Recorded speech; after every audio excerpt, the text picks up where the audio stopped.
لا صدق ما يحيي marka wax sharci dhaha wax qaadna dibiyada kullee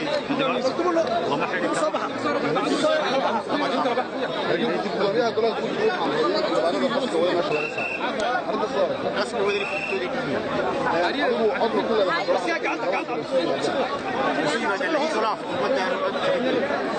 غير موبل كمان ولا صار واضح حد لو تجوا شيء ما شاء الله انا ما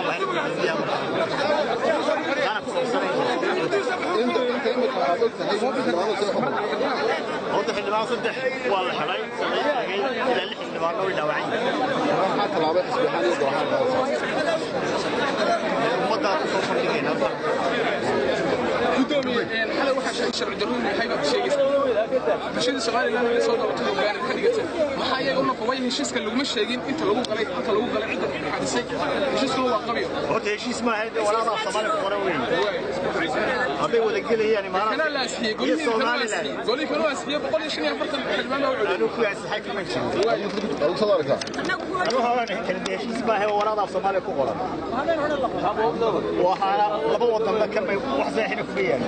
gudoomiye xildhibaan kamid golaha kulida wuxuu sheegay in maxkamadda dastuuriga u gudbinayaan oo ay heshiiska sida asal ku noqonayna arrintaas sida warka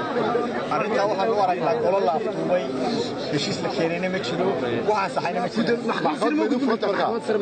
maxkamadda sare iyo meeshii kale loo gudbiyay xaq buu leeyahay bulshada Soomaaliland way sheegaysaa saako xilay golika iyo dalka maxaa ka siiya حد بشدي بدينا bulshada xalay waxa la soo gudbiyay baarlamaanka maanta waxa la soo gudbiyay bulshada waxa u raacsan